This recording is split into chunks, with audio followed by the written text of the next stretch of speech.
Nagsiimula ang ating kwento sa dalawang tauhan na nakamasid sa malaking lupain at may dalang pala at watawat.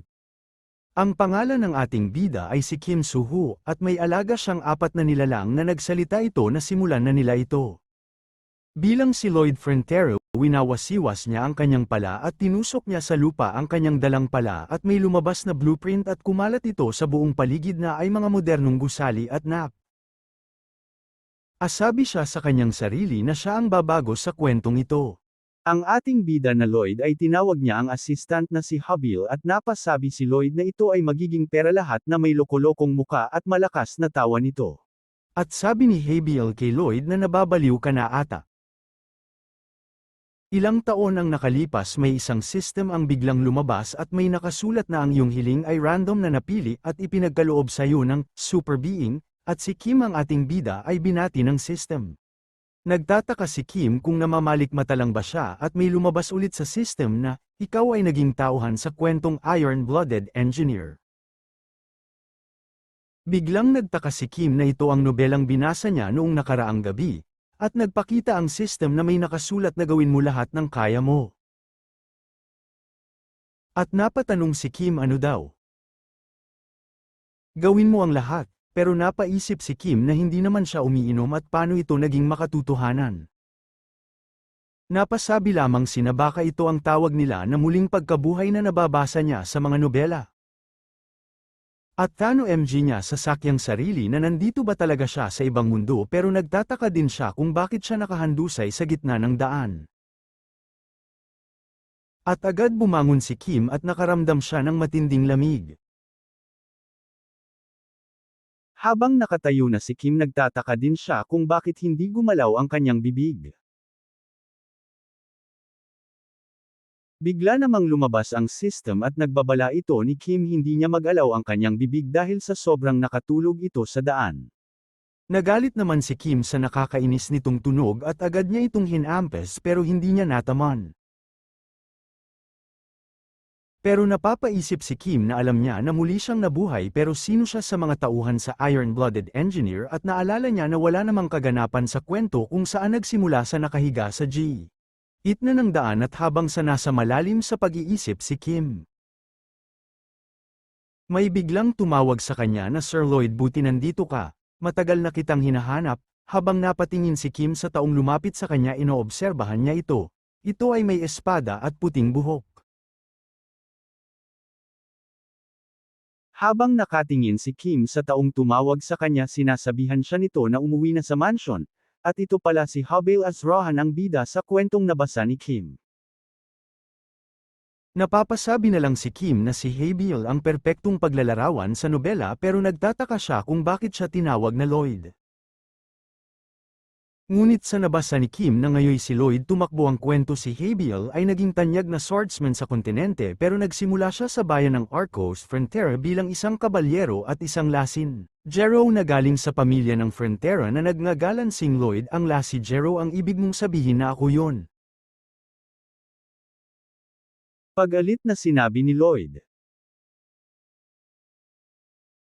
At nagkaroon ng katahimikan sa pamamagitan nilang dalawa pero sinabi lamang ni Habil na hindi siya lasing-ero pero buti alam niya ito at masaya si Habil alam na niya ito.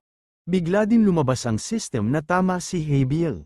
Sinabihan lamang ito ni Lloyd na alam na niya yun kaya wag na siyang maingay. Habang nandoon na sila sa mansion sinabi ni Habil kay Lloyd na hindi niya ba naalala kung bakit siya nandoon.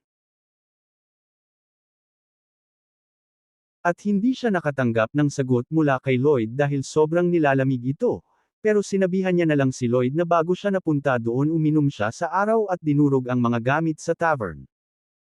At sabi pa ni Habil na si Lloyd ang pangunahing balita bukas at doon ka na natamba habang papauwi ng bahay pero di na nagtataka si Kim sa katauhan ni Lloyd.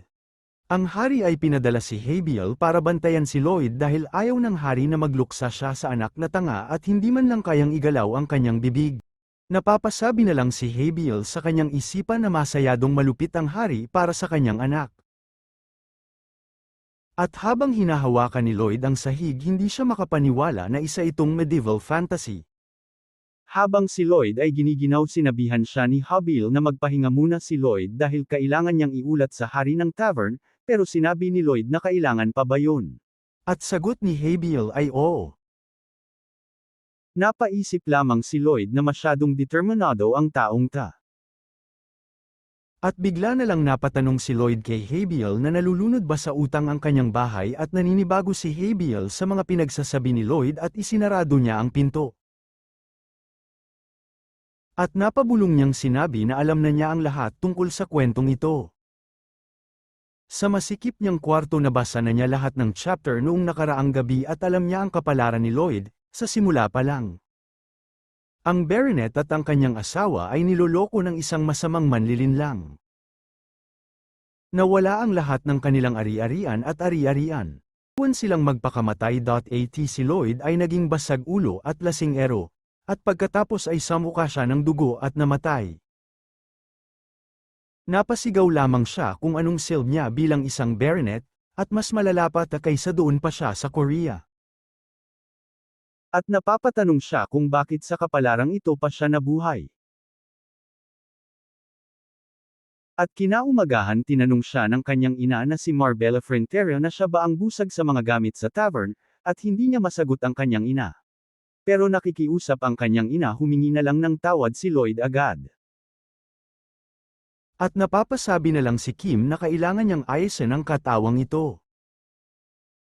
Pero sinabihan niya ang kanyang ina na pupunta siya, at si Habil at si Marbella ay nagulat sa sinabi ni Lloyd at sa isip ni Lloyd na kailangan pa ba nilang ipagmalaki yun. Habang may ginagawa ang tao, nagulat siya sa pagpunta ni Lloyd at Habil at napatago siya sa kariton. Habang naglalakad silang dalawa, nai-ISIS ang mga tao sa bayan at pati bata natakot din sa kanila. Pero tinanong ni Lloyd si Habil, sinusundan mo ba ako? Sagot naman ni Habil ay inutos ng ama niya na gabayan siya para hindi na maulit ang nangyari kahapon, at napatanong si Lloyd na escort ba kita?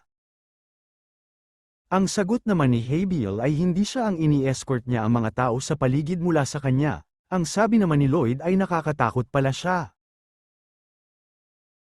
Sabi niya sa kanyang sarili na kailangan niya munang burahin ang kanyang imahe bilang si isang salot sa mga tao at ang palaboy ay makakakuha lamang ng isang butil ng bigas sa huli. Ang sabi ng ating bida ay kung nabayaran lang niya ang utang sa bahay noon.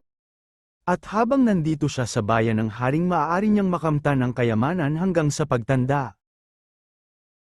At tinignan niya ang system kung meron bang mga cheats na pwede niyang magamit. At sa tingin niya meron naman, pero ang nakalagay na skills ay ang scumbag at may passive pa itong kayang sirain ang araw ng mga tao sa paligid niya. At ay isa pa, the troublesome drunkard, at ang paggamit ng kasanayang ito ay magpapahintulot sa iyo na maging isang aso. Kaya hinampas niya ang system at nakita ito ni Habil at akala nito ay nababaliw na si Lloyd.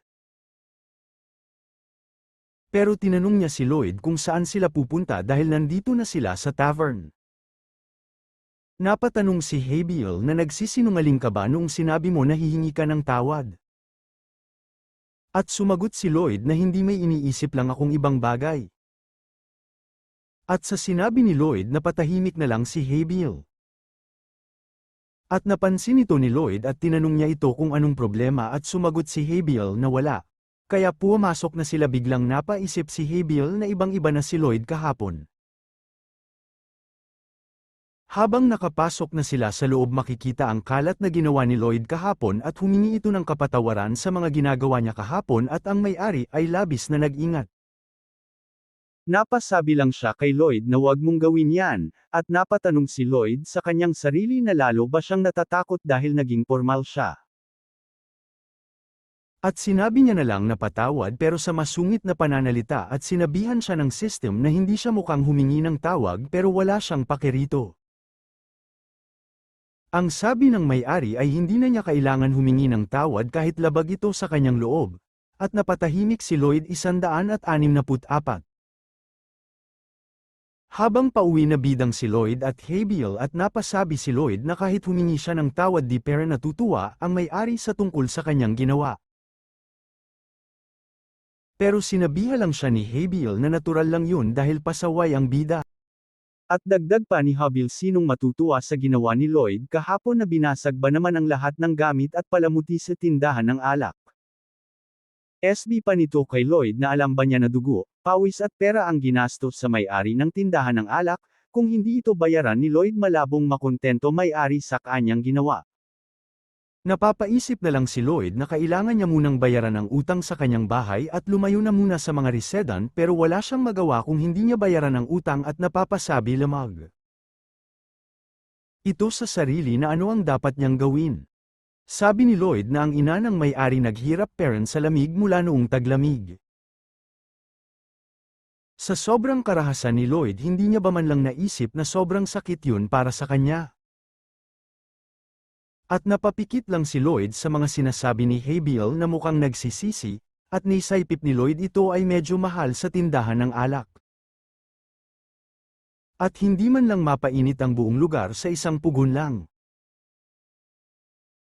Sa isip siguradong maghihirap ang matanda dahil sa sobrang lamig at nagtataka siya kung hindi pa ba na nadiskubre ang heating stone.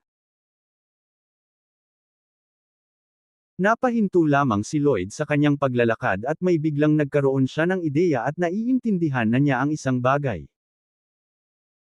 Meron siyang isang bagay at alam na niya kung ano ito. Sa wakas ito ay pambihirang tagumpay para kay Lloyd sa liwanag ng ilaw. At pagkatapos ng pagkaroon niya ng ideya, may lumabas na mga berdeng laser na naghugis ng kahit ano. Kung walang uri ng sistemang pangpainit at kung makakagawa siya nito, siguradong maibibente niya ito. Sa isip ni Lloyd na hindi nila lubos maisip na galing ito sa bastardong si Lloyd Frontera, pero at ito ay maging posible kay Kim Soo-ho dahil siya ay naging civil engineer at design sa paaralan at noon. Nandoon pa siya sa army bilang isang engineer, gumawa siya ng bahay sa loob lamang ng ilang araw at nagtrabaho siya ng sobra bilang isang construction worker, araw at gabi siyang nagtrabaho. Napasabi si Lloyd na ito na ang simula para makabayad sa kanyang utang. Sinabihan niya si Habil na pupunta na sila sa tavern at napapatanong si Habil sa kanya kung sobrang biglaan naman yan. Sabi naman ni Lloyd na kukunin na niya ang kanyang unang order. At nag-notice ang system at may nakasulat na ang iyong paglalakbay ay nagsimula na kasabay nun may lumabas ding nabuksan na ang RP o relationship point at maaari kang makakuha ng RP sa pamamagitan ng pagpapabuti ng relasyon sa pangunahing karakter at lumakas din ang palatandaan kung ilang RP ang nakuha, at nagulat si Lloyd sa kanyang nabasa.